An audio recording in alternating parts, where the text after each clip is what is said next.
Welcome to the Sunflower Conversations, where we explore the hidden disability sunflower and its role in supporting people with hidden disabilities.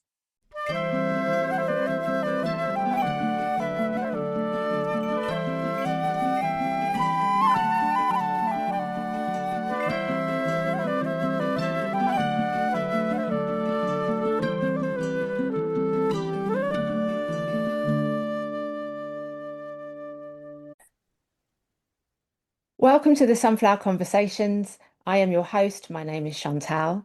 Joining me today is Terri Louise Brown. So we will do a little visual description of ourselves to assist anybody who has a visual or sight loss. And I'm going to go first. So I have brown skin. I am a female. I've got long brown curly hair. I'm wearing glasses and I'm wearing an eye support sunflower lanyard. Terri? Hi, my name is Terri. I'm a darker brown-skinned female. I've got a short pixie cut with slight gold highlights, and I'm wearing a black V-neck t-shirt. Thank you. So this is a special edition of the Sunflower Conversations because we are participating in the fourth edition of podcasts. For 1 week, more than 1,000 podcasts will highlight a charity of their choice. So it is our pleasure today to welcome Terri Louise Brown, who is the founder and CEO of Talks with MS. In this conversation, we get to know Terri, understand a little bit about her lived experience of multiple sclerosis, and we will also learn about the condition, the motivation behind creating the charity, the practical steps to becoming a registered charity, and the key takeaways. So welcome, Terri. Thank you so much. We have spoken before on the podcast, haven't we? So I'm really happy that we're able to have a follow-up. How are you? Not too bad. How are you doing today? Yeah, very well, thank you.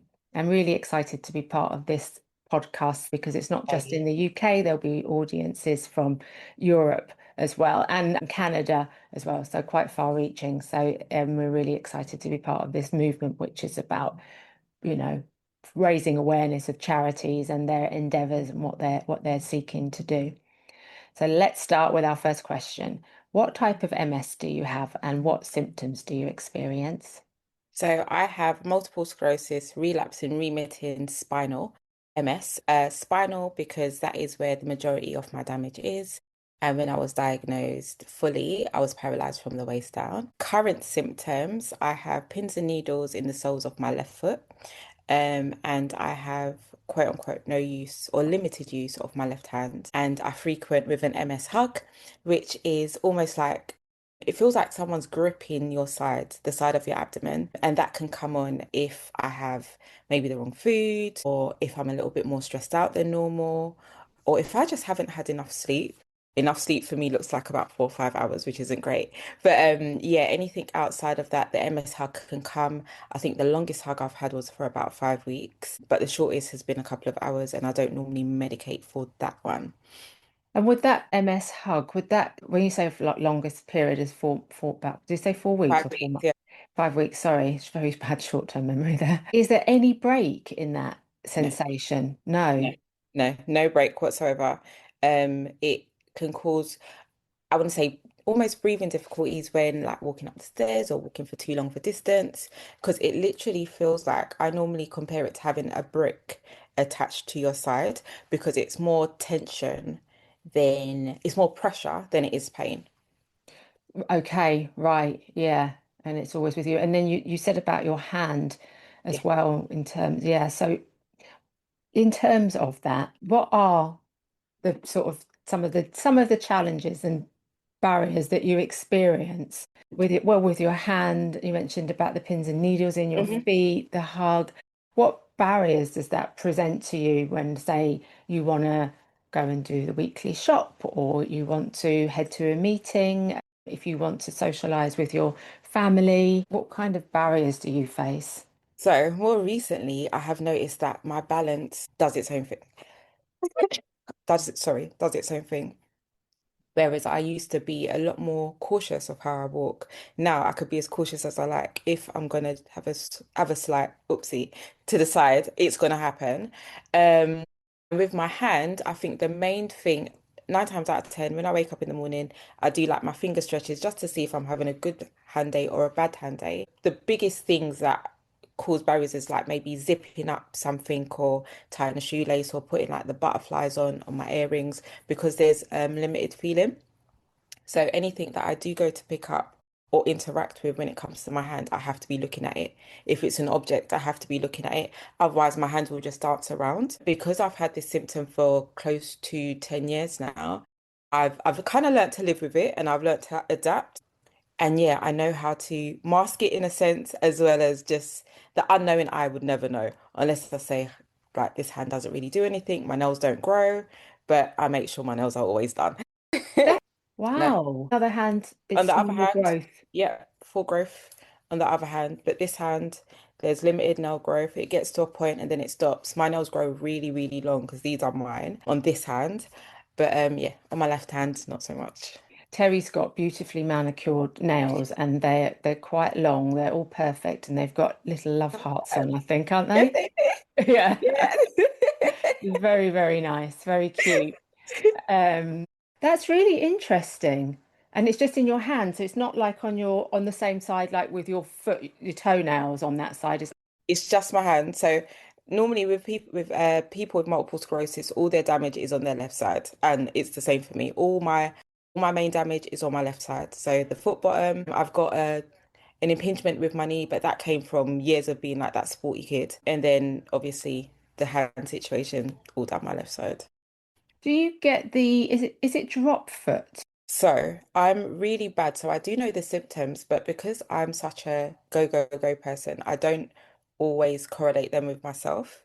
So the drop foot, I have experienced it before, but it's not something that is frequent with me ultimately.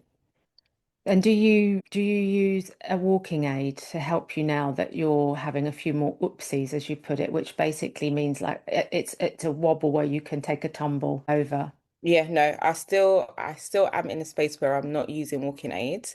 But I think that's because maybe I'm so hyper focused on what's happening with me. Like I want to see it in real time. So if on Monday, for example, I've only had a little oopsie once, but I have it three times on Wednesday, I want to see what the changes are. Whereas walking aids, 100%, it is so useful for people and it's safe. Um, I don't always say the safest route. I do like to study and know what's happening with me, what the changes are, why the changes might be happening, and if I'm able to maybe go back to Monday where I only had one oopsie instead of three on Wednesday, do that. You are listening to the Sunflower Conversations with Chantal. To learn more about the sunflower, visit our website. Details are in the show notes. What was your motivation to set up Talks with MS and what's the charity's mission? My motivation. So every time I have any conversation, my brother always comes up. So he's been diagnosed with MS, is going to be 17 years in September now. And ultimately, when he was diagnosed, there wasn't enough for people that looked like us. Yes, there was the bigger mainstream charities, but ultimately, when something's so big, you do sometimes can become just a number. And I wanted to create something where people felt seen and heard and not just another sign up or another email address or another bit of data. I genuinely wanted to create a safe space for people where it was deemed as almost the big brother, big sister, where people could talk to real people going through the exact same thing and maybe not just a larger charity stroke organization that has obviously done the research and know what the disease is and hired a ton of people. But I needed people with lived experience to talk to people with lived experience Mm. because I felt like that was so important. And ultimately, when I put my diagnosis out on Facebook, nearly 10 years ago, that was one of the biggest things. I had people flooding my inbox of my age and younger letting me know about the different medical situations they're going through. And I was like, wow, like these people just want to talk. And clearly there was no space to do so. And it wasn't just people with MS. I had someone with Crohn's. I had someone that had cancer, RIP to Jessica. She was actually in my brother's class. And it was just like, these people have nowhere to speak, to vent their problems, or even just to scream and say, why me? Because that's also important. It's not always positive. Even with the organizations and the charities, sometimes you just want to be a bit of Betty, because why is this happening to me? How are we here? And ultimately, that was my motivation, seeing people needing a space to conversate, seeing people needing a space to talk, and creating a space that I wish my brother had. Because ultimately, by the time I had created Talks with MS, it wasn't necessarily a resource he would have been able to utilize because he is now completely paralyzed and also nonverbal. So I wanted to, even in the slightest way, help someone rid that bit of isolation because I know he went through that isolation, hence why his situation deteriorated as quick as it did.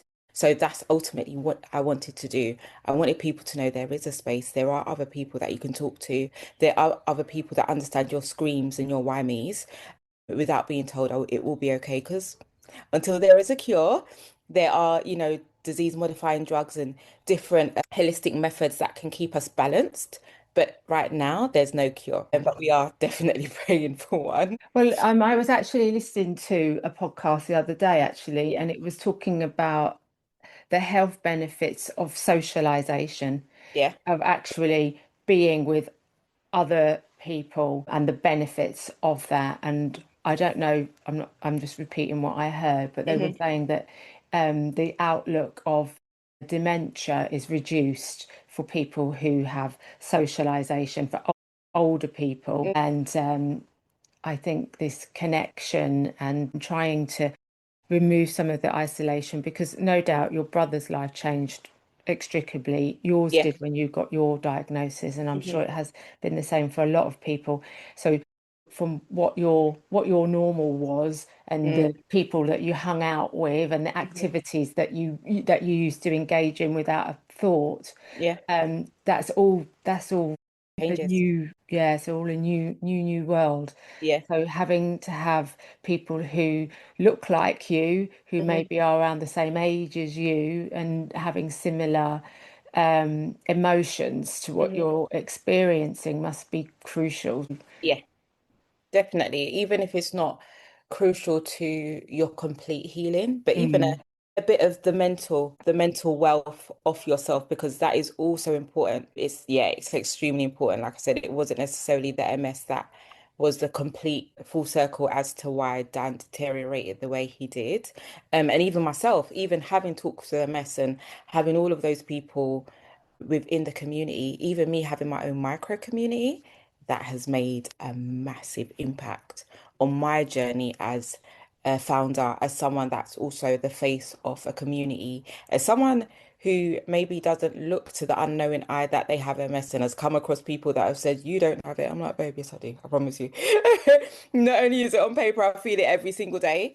It's also very important to have micro communities, and that's definitely something I encourage within the community as well. Could you share some of the practical steps required to create a registered charity? Did you start off as a small community group, a Yeah. Facebook group? Can you Mhm. just talk us through some of those steps? I got diagnosed in March 2016. I said I saw that there was a gap. And on the gap, I created a community. I call it my digital baby. I didn't necessarily go down the CIC route or anything like that. Yes, I had all my documentations to be able to call myself a charity, but obviously not then registered yet. So I had the community and I made sure like it grew on all social media platforms. A big break for me was during lockdown because ultimately everybody's at home. So I utilized that heavy. So done a lot on Instagram, done a lot of like Zoom calls and Zoom meetups and so on and so forth. And then after I kind of struck while the fire was hot and I done a meetup once we were allowed to actively have a decent amount of people in a space. Done a meetup in a restaurant, in a vegan restaurant, because a lot of people went down the vegan route, especially during lockdown. Oh, that's interesting. And is that in terms of trying to see whether it would help manage symptoms better? Yeah, so again, to your point, so veganism, clean veganism is definitely to kind of rid the toxins and the rubbish in some of the foods that are out there because there is a lot. But then there's also the dirty side of vegan where there's a lot of the pea proteins and so on and so forth that are also chemically induced. But we won't go into that because I'm not a vegan. That's a whole other. That's a whole different world. But I chose vegan because, like I said, I knew quite a few people in and around the community Mm. were vegan. And there was a bit more versatility and people wouldn't have had to feel so restricted. And then, yeah, one day I just thought to myself, like, I've been running this quote unquote community for about 6 years now. What next? Like, how can I kind of increase like my bandwidth, the leverage, and even just the name itself? Done some more research into the whole registered charity, and I said, oh, it's going to take a year. Really? But I remember looking at the questionnaire. I looked at the questionnaire for maybe 2 months because it's about, I think there's about 18 questions. 18. Yeah. Yeah, I think there's about 18 questions. And I looked at it for a good few months. And then one day I just said, I'm doing it. Yeah. And I gave myself a week. I broke down the questions. So I gave myself maybe 3 or 4 questions a day. And then once I pressed submit, I had it read over by a solicitor and a few other people, and I pressed submit. And they came back to me and they were asking me questions, and I was like, they're not going to give it to me because I do know that sometimes they can say no. And they came back to me quite quickly. They came back to me, I think, within about 3.5 months. And I was like, they don't want it. They're not going to give it to me. Maybe there's something like this already out there, which ultimately there is, but there's maybe a few different factors. And the woman, I remember it was a lady, she was so helpful. And she kept on asking me questions. She was like, do you guys do this? And I would say yes, or I would say no. And she would be like, what about this? And in my head, I didn't understand why she was asking me all of these questions because you really don't have to do this, lady, because she was really going backward and forward with me. And then by the end of the week, it was Friday the 13th. And I know it's a lot of people don't like Friday the 13th, but for me, Friday the 13th is fine because I was in the nail shop. Um, and yeah, I got the email to say that we was a registered charity, and I I didn't know how to react. I had to Yeah. obviously tone it down because I was with people.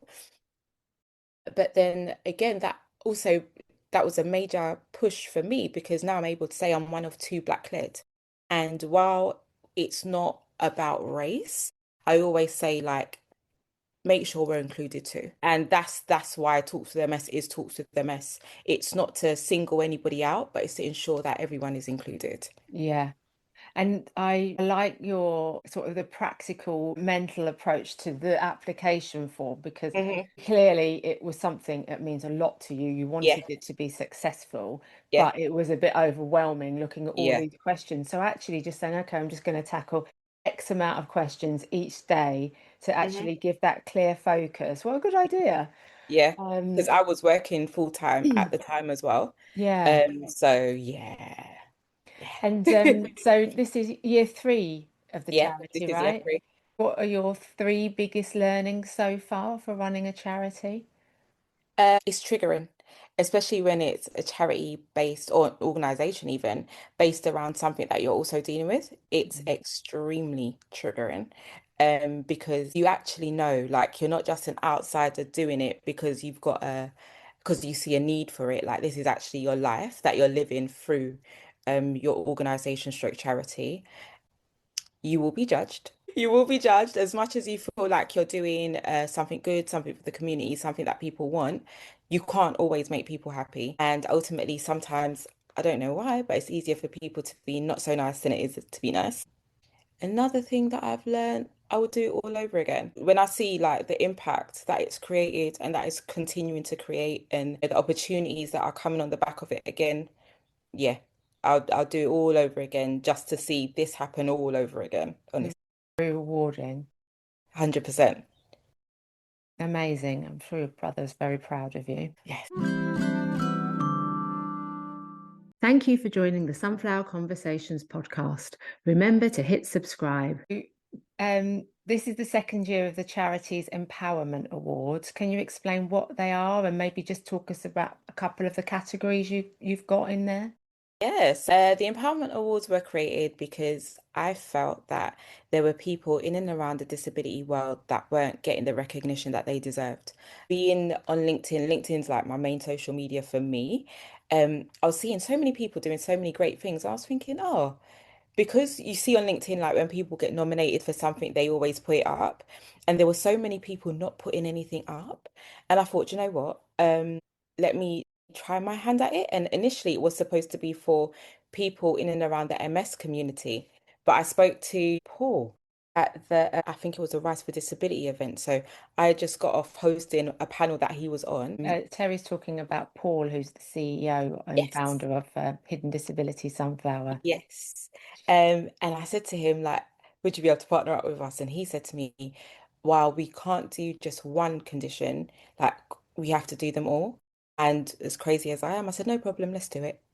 And at that moment, I don't know what the heck I was thinking, but I knew, especially someone that is a sunflower lanyard wearer, I knew how important it was to partner up with people and companies that are used by the community. It's super, super important. And that's why the Mobility Scheme, they were actually our title sponsor. But yes, with it being the second year, so the first year we made history because we the first ever UK Disability Awards to recognise assistance dogs. That assistance dog now gets a salary from his local government because he's deemed as an integral part of the care team and people with additional needs. So that's our spectrum-based conditions because ultimately what I had seen, especially from the Disability Awards, was that they were just boxed into hidden disabilities. And while that is true, I wanted to ensure that I was trying my hardest to meet the needs of the majority as well, because what I have seen is that ADHD is definitely becoming more frequent, diagnosed later stage in people.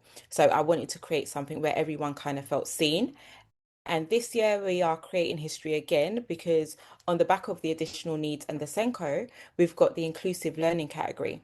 And that is to recognise the institutes and schools and the tutors and the teachers of the people in and around the SEND world, purely because I know as a mum, my son was at school for more hours than he was awake at home.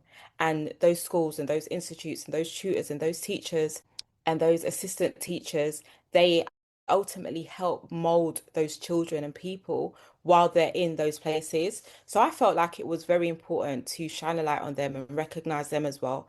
Albeit our allies, we see you, we appreciate you, and continue the amazing work that you're doing for our community. What else have we got? We've got our Tech for Good. We've got some really amazing finalists in our Tech for Good, and ultimately massively from the fintech world as well, because Give a little example if somebody doesn't know what fintech for good, what you fintech mean for by that. good. So even, for example, a resource that helps you with your mobile banking. So say, for example, you've got a visual impairment, we've got a particular company, a particular organization, and their product is almost a screen reader for near enough every single mobile banking app, from being able to get you into your app to seeing your different balances. Amazing. That's really Yeah, amazing. Now that really does make a tangible difference to someone yeah, having yeah. access to your finances or Hmm. to financial advice and support is Yeah. it's critical. Yeah, definitely is. And yeah, so that was another category we included. It was there last year, but we didn't have as much coverage of it last year. So this year, like people have really put in whether it's self-nomination, because that's something that I definitely encouraged because ultimately we don't know what we don't know. So I definitely encourage self-nomination. But yeah, we're what, 18 days out from the awards this year. It's going to be at the Emirates Stadium. So far, when I checked this morning, we've got 3,400 and people have voted for a finalist or finalists.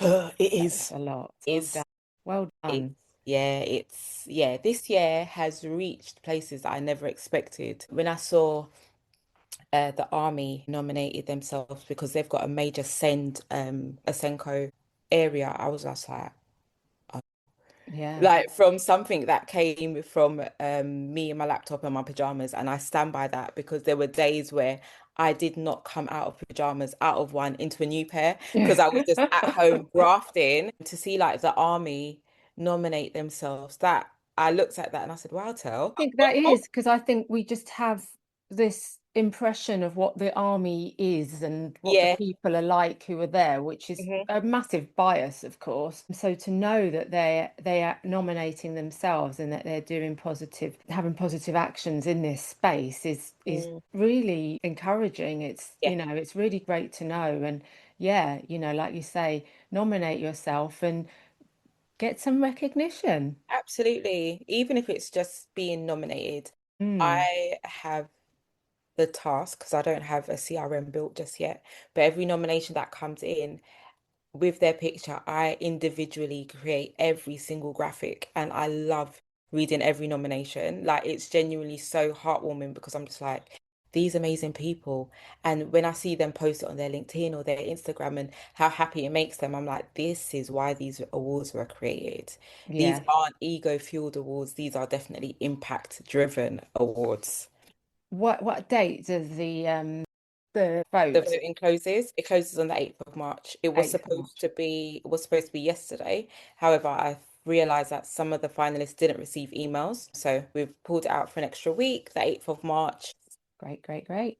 Um, we will be there, Paul and I will be there to award the winner of the Invisible Disability Personality of the Year. So we're both really excited about that. Love being involved. No, I just wanted to just quickly say as well, I just wanted to come back to the one of the uh, areas that you have an award for, which is the schools, which you Yeah. explained.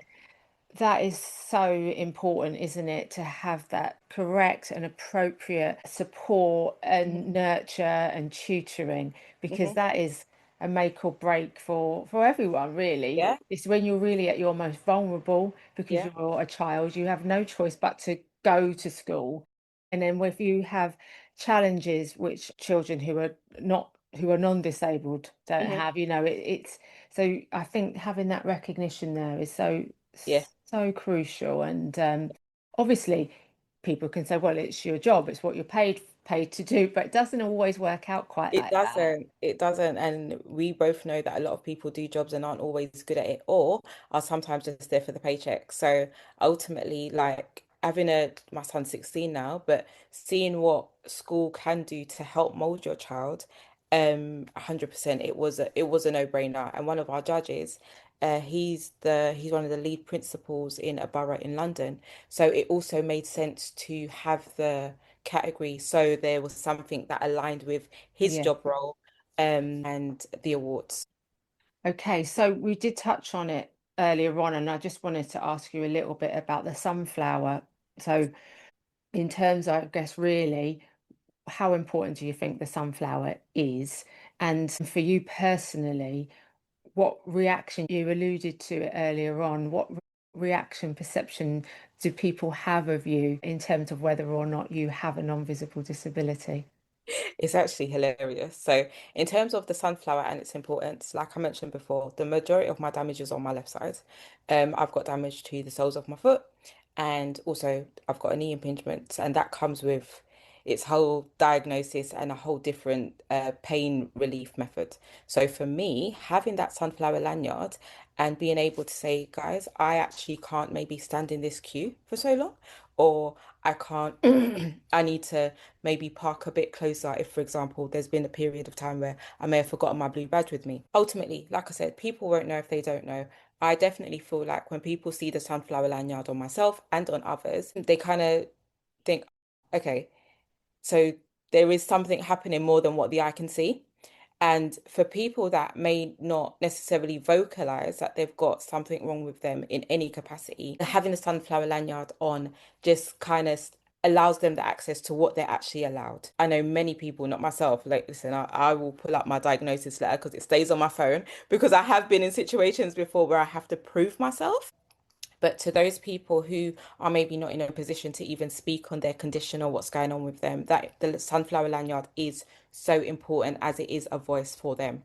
It is that silent voice for them. So I always advocate for the sunflower lanyard if ever you need to use it and never be embarrassed. Like I've got my goddaughter, she is 10 now, and when she came to the awards last year and she got her sunflower lanyard, the only thing she didn't do was sleep in it.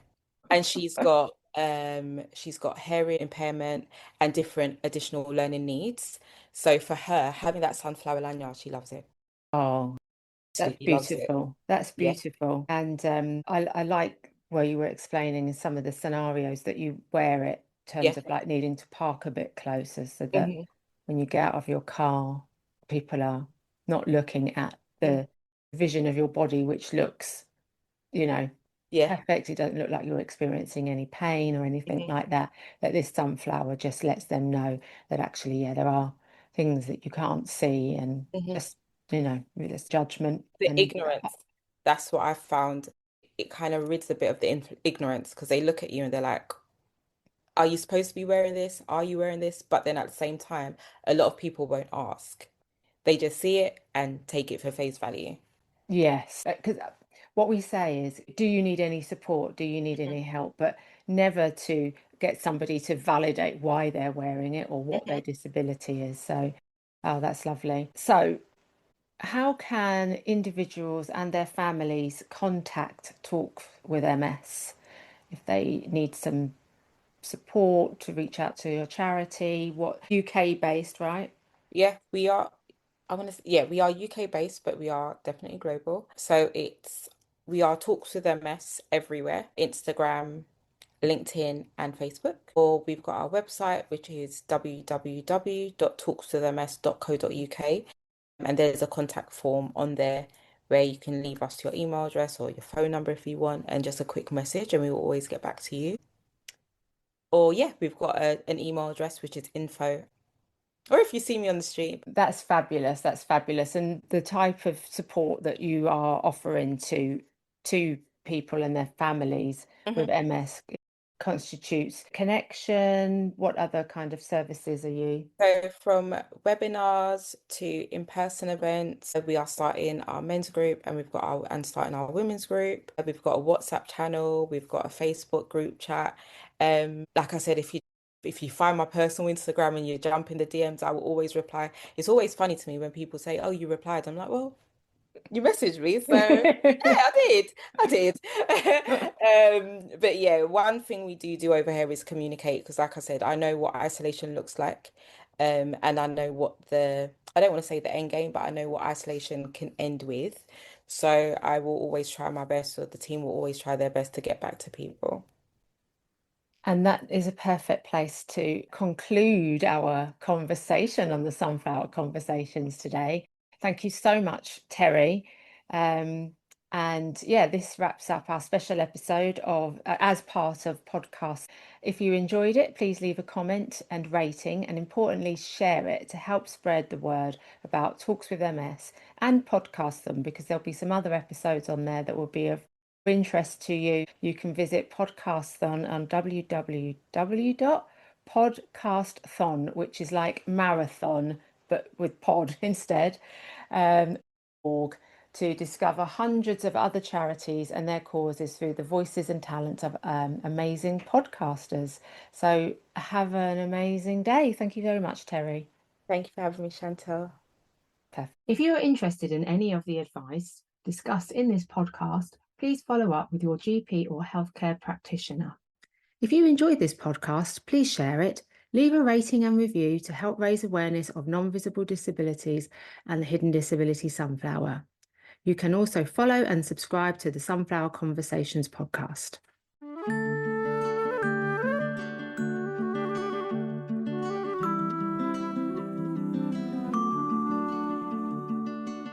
If you'd like to share your sunflower story or conversation, please email conversations@hiddendisabilitiesstore.com.